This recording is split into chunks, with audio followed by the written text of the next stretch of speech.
السلام علیکم۔ قصہ ڈائری ود کیسر میں آپ کو خوش آمدید کہتے ہیں۔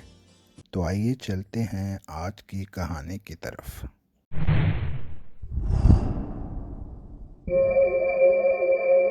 گاڑی سے اتر کر میں نے سڑک پر کھڑے کھڑے دور دور نظر دوڑائی اور ماحول کا سرسری سا جائزہ لیا۔ یہ جنوری 1982 کی ایک سرد دھندلی صبح تھی اور میرے قدموں نے پہلی دفعہ اس قصبے کی زمین کو چھوا تھا۔ میرا نام داؤد ہے۔ اس وقت میری عمر تقریباً 28 سال تھی اور ڈاکٹر کی حیثیت سے اس قصبے میں میری یہ پہلی پوسٹنگ تھی۔ ہسپتال سے چند قدموں کے فاصلے پر ہی ایک چھوٹا مناسب سا گھر بھی مل گیا تھا اور لوگ بھی ملنسار تھے۔ بظاہر سب کچھ اچھا لگ رہا تھا۔ پوسٹنگ کے وقت مجھے کھٹکا لگا تھا کہ نئی جگہ ہے، نئے لوگ، نہ جانے کیسے وقت گزرے گا، پر اب وہ سب خدشات دور ہونے لگے تھے۔ دن گزر رہے تھے، سارا دن ہسپتال میں بھانت بھانت کے مریضوں کے ساتھ مغز کھپاتے گزر جاتا اور رات کو میں تھکا ہارا اپنے گھر آ کے سو رہتا۔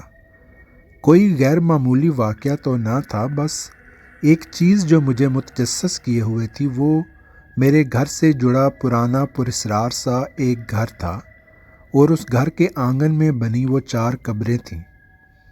چھٹی والے دن میں اپنے گھر کی چھت پہ بیٹھا اس گھر کو دیکھتا رہتا۔ چھوٹا سا حویلی نما گھر تھا جس کا آنگن کھلا اور دیواروں پر کائی جمی تھی۔ وہاں کبھی کسی فرد کو نہ دیکھا، جس سے واضح تھا کہ گھر شاید لمبے عرصے سے بند پڑا ہے۔ کبھی رات کو میری آنکھ کھلتی اور میں حسب عادت برآمدے میں ٹہلنے لگتا تو اس گھر پر جب نظر پڑتی، اس کی عجیب سی پراسراریت دیکھ کر دل دہل جاتا۔ ویران ہونے کے باوجود ایسا احساس ہوتا جیسے وہ گھر پوری طرح آباد ہے اور وہاں کوئی ہے۔ کچھ دن مزید گزر گئے۔ ایک دن شام کو چھت پہ بیٹھا چھٹی سے محظوظ ہو رہا تھا اور حسب عادت کرسی کا رخ اور میری آنکھیں اسی گھر کی طرف تھیں، اور پھر کچھ عجیب ہوا۔ اس گھر کے آنگن کے سامنے والے برآمدے میں موجود کمروں سے ایک کمرے کا پرانا بوسیدہ دروازہ ایسے چرچراتا ہوا کھلا جیسے دہائیوں بعد کسی نے اس دروازے کو کھولا ہو، اور پھر پرانے سے سیاہ لباس میں ملبوس ایک لمبا تڑنگا آدمی نہایت دھیمے قدم اٹھاتا باہر نکلا۔ اس کی چال اور جسم کی حرکات و سکنات تو نہایت دھیمی اور آہستہ تھیں، پر اس کے چہرے پر ایک عجیب سا اضطراب اور بے چینی واضح تھی۔ اس نے اپنے ہاتھ آگے ایسے باندھ رکھے تھے جیسے ہم نماز کے دوران ہاتھ باندھتے ہیں۔ وہ آہستہ آہستہ قدم اٹھاتا آنگن میں موجود ان قبروں کی طرف بڑھ رہا تھا۔ قبروں کے قریب پہنچ کر وہ گھٹنوں کے بل بیٹھ گیا۔ اس کے چہرے اور بدن پر بے چینی اب واضح تھی۔ جب وہ بند آنکھیں کھولتا تو اس کی آنکھوں کی پتلیاں اوپر کی طرف چڑھی ہوئی انتہائی دہشت ناک منظر بناتی۔ میں نہ چاہتے ہوئے بھی ٹکٹکی باندھے یہ سارا منظر دیکھ رہا تھا۔ اس دن کے بعد یہ ایک معمول بن گیا۔ اگر رات کو میری آنکھ کھل جاتی اور حسب عادت برآمدے میں چہل قدمی کرتے ہوئے میری نظر جب اس گھر کی طرف اٹھتی تو اس گھر کی منڈیر پر وہ شخص اسی طرح خاموشی سے ہاتھ باندھے چلتا ہوا نظر آتا۔ کبھی چھت پہ بیٹھے اس گھر کے آنگن میں نظر پڑتی تو وہیں 4 قبروں کے پاس بیٹھا نظر آ جاتا۔ ایک ڈاکٹر ہونے کی حیثیت سے مجھے بھوت پریت کی بات مضحکہ انگیز لگتی تھی، اس لیے خوف زدہ ہونے کی بجائے میں اس ساری صورتحال سے محظوظ ہو رہا تھا۔ جو پہلا خیال میرے ذہن میں آیا وہ یہی تھا کہ یہ شخص یقیناً کوئی ذہنی یا نفسیاتی عارضے کا شکار ہے، جس وجہ سے گاؤں والوں نے اس گھر سے قطع تعلق کر لیا اور خوف کی وجہ سے کوئی اس طرف آتا جاتا نہیں۔ میں نے اس صورتحال کا ایک میڈیکل کیس کے طور پر مشاہدہ شروع کیا کہ ڈاکٹر ہونے کی حیثیت سے شاید میں اس شخص کی کوئی مدد کر سکوں جس سے وہ نارمل زندگی کی طرف واپس آ سکے۔ اسی طرح دن گزرتے رہے، میں ہسپتال کے کاموں میں مصروف رہا، اور آج پھر اتوار چھٹی کا دن تھا۔ صبح سے طبیعت کچھ بوجھل تھی۔ میں نے سارا دن بستر اور گھر کے اندر ہی گزار دیا۔ شام کے سائے جب ہر طرف پھیل گئے اور باہر کا موسم خوشگوار نظر آیا تو میں نے تازہ ہوا کے لیے چھت کا رخ کیا۔ کافی دیر چھت پہ ٹہلتا رہا اور پھر چھت پہ پڑی اپنی آرام کرسی پر بیٹھ گیا۔ ویرانی میں لپٹی اس گھر کے آنگن میں موجود ان 4 قبروں کو دیکھتے دیکھتے میں زندگی کی بے ثباتی پر غور کر رہا تھا کہ کبھی یہ لوگ بھی ہماری طرح زندگی کی اس بھیڑ کا حصہ ہوں گے اور آج منو مٹی تلے کیسے لا تعلق ہو کر لیٹے ہیں۔ اور پھر دروازہ کھلنے کی چچاہٹ سے میں چونکا۔ گھر کے برآمدے میں موجود اس الگ تھلگ کمرے کا دروازہ پھر کھلا اور وہی آدمی آہستہ آہستہ قدم اٹھاتا قبروں کے قریب آیا اور گھٹنوں کے بل بیٹھ گیا۔ میں پھر حیرانگی سے دیکھتا اور سوچتا رہا کہ کیسا عجیب آدمی ہے، گھر کے آنگن میں ہی قبرستان بنا رکھا ہے اور پھر شام کے اس اندھیرے میں قبروں کے درمیان آ کے بیٹھنے کا کیا تک بنتا ہے۔ انہی سوچوں میں غرق میں بیٹھا اس کی طرف دیکھ رہا تھا کہ اس نے اچانک بیٹھے بیٹھے اپنی گردن میری چھت کی طرف پھیری اور اپنی نظریں میری آنکھوں میں گاڑ دیں۔ میں قدرے بوکھلایا۔ خوف کی ایک لہر اپنے اندر دوڑتی ہوئی محسوس ہوئی، پر چاہتے ہوئے بھی میں اپنی نظریں اس کی آنکھوں سے ہٹا نہ سکا۔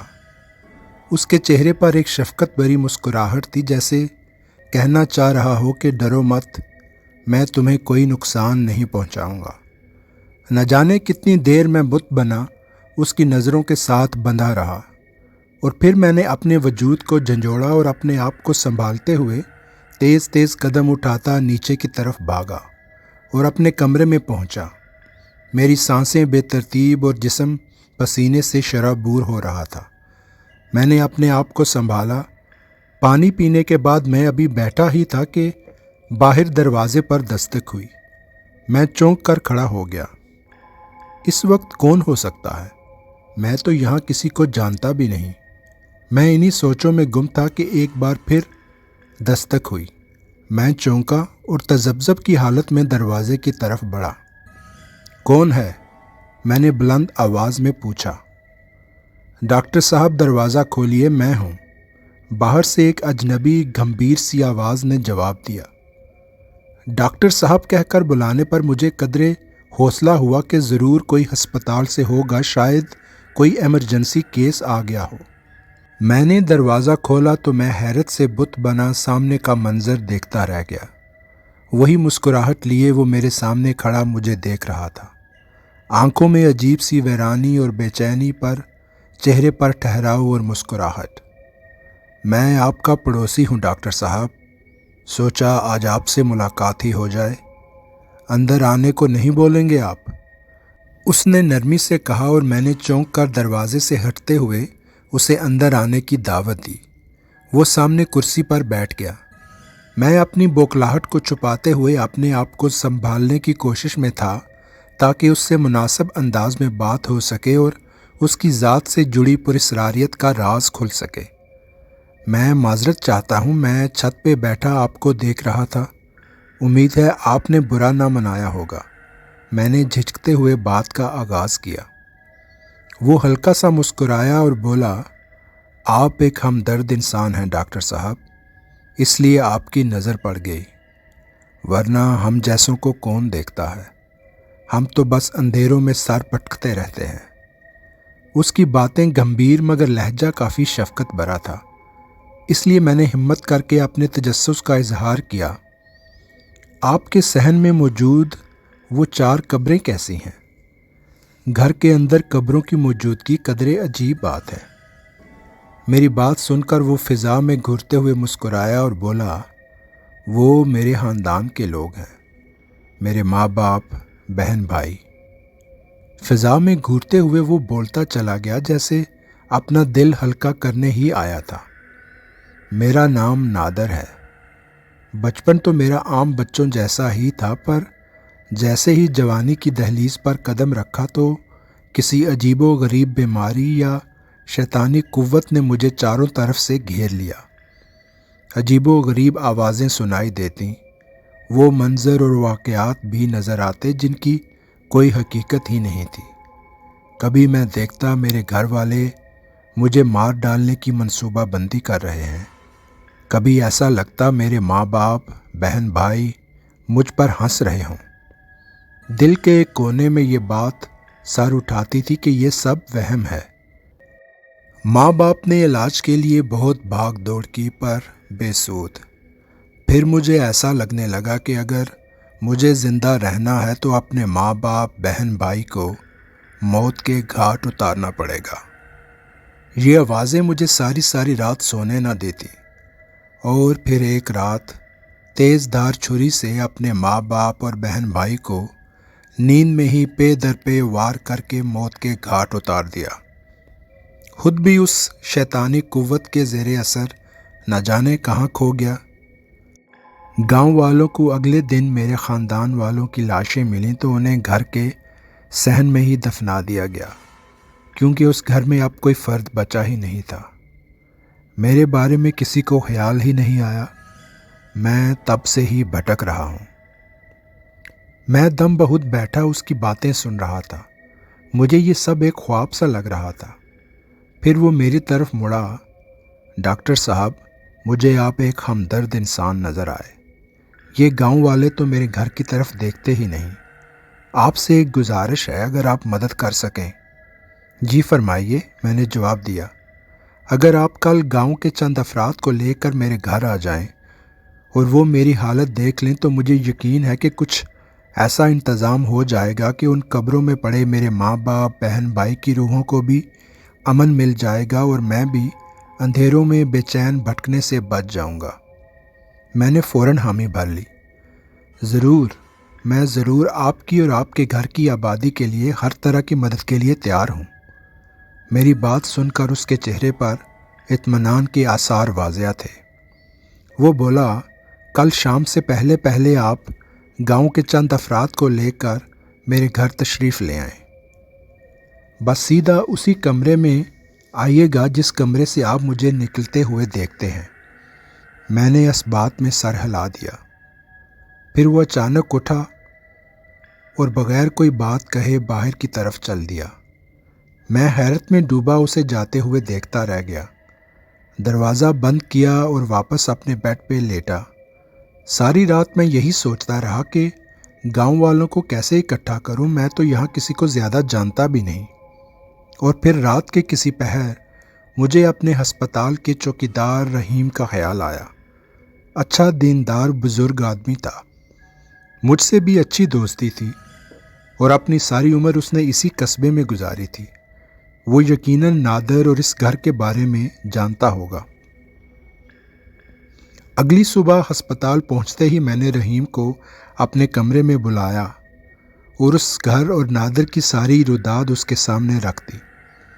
وہ حیرت میں ڈوبا کچھ دیر سوچتا رہا اور پھر بولا، بہت عجیب بات سنائی ہے آپ نے بیٹا۔ اس واقعے کو 30 سال گزر چکے ہیں۔ میں نے گاؤں والوں کے ساتھ مل کر اپنے ہاتھوں سے نادر کے گھر والوں کو اس صحن میں دفنایا تھا، اور تب سے نادر کا کوئی اتا پتہ نہیں۔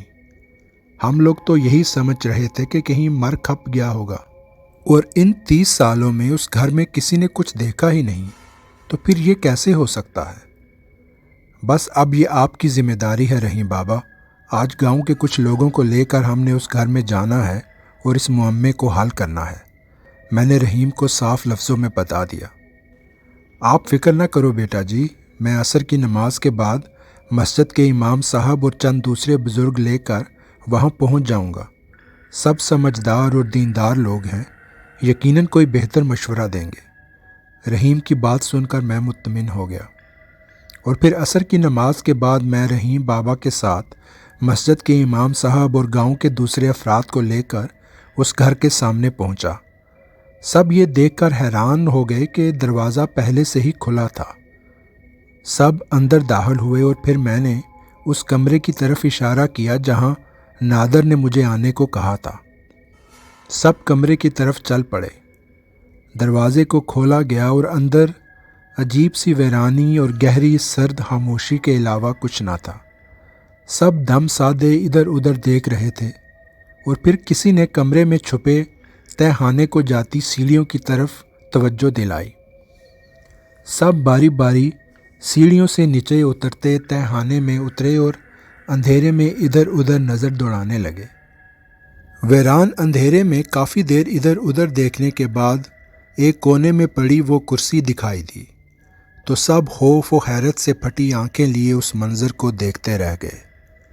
کونے میں پڑی کرسی پر ہڈیوں کا ایک ڈھانچہ پڑا تھا جو کسی لاش کی باقیات تھیں جو برسوں پہلے یہاں پڑی گل سڑ چکی تھی۔ کرسی کے ساتھ ہی زمین پر ایک زنگ آلود چھری بھی پڑی تھی۔ میں نے ڈاکٹر ہونے کی حیثیت سے قریب جا کر لاش کی باقیات کا جائزہ لیا تو صاف نظر آ رہا تھا کہ گلے کو چھری سے کاٹا گیا ہوگا۔ یقیناً مرنے والے نے خود اپنے ہاتھوں سے کرسی پر بیٹھ کر اپنا گلا کاٹا اور اپنی جان لے لی۔ یہ بات میں نے امام صاحب اور گاؤں کے دوسرے بزرگوں کو بتائی تو کچھ دیر سوچنے کے بعد وہ بولے، بیٹا یہ لاش نادر کی ہے اور اس کی بھٹکتی روح نے آپ کو مل کر یہ پیغام دیا ہے کہ اس لاش کی دین کے مطابق تدفین کی جائے تو اس کی روح کو چین نصیب ہوگا۔ اب ہمیں اس لاش کی باقیات کو خاندان کے دوسرے افراد کے ساتھ وہیں صحن میں دفنانے کا انتظام کرنا ہوگا۔ میں حیرت میں ڈوبا یہ بات سنتا رہا۔ مجھے ان کی باتوں میں سچائی نظر آ رہی تھی۔ شاید اسی لیے نادر نے مجھے یہاں بلایا تھا۔ یہ بات جنگل کی آگ کی طرح گاؤں میں پھیل گئی۔ صحن میں ان قبروں کے ساتھ ایک قبر کھدوائی گئی۔ امام صاحب نے نماز جنازہ پڑھایا اور لاش کی باقیات کو کفن میں لپیٹ کر دفنا دیا گیا۔ ہر کوئی مطمئن نظر آ رہا تھا کہ سارا کام خوش اسلوبی سے ہو گیا۔ اس واقعے کے بعد میں مزید 5 سال اس قصبے میں پوسٹڈ رہا۔ بہت اچھا وقت گزرا۔ میں اکثر فارغ اوقات چھت پہ بیٹھا یا رات کو ٹہلتے ہوئے اس گھر کو دیکھتا رہتا کہ شاید نادر کی روح ظاہر ہو کر اس بات کا اشارہ دے دے کہ جس مدد کے لیے اس نے مجھے چنا تھا وہ سارا عمل خوش اسلوبی سے ہو گیا۔ پر پھر کبھی مجھے نادر نظر نہ آیا، پر اس گھر کا ظاہری ماحول اب نہایت پرسکون اور امن میں لگتا تھا، جو اس بات کو ظاہر کرتا تھا کہ نادر اور اس کے خاندان کی روحیں اب سکون کی ابدی نیند سو رہی ہیں۔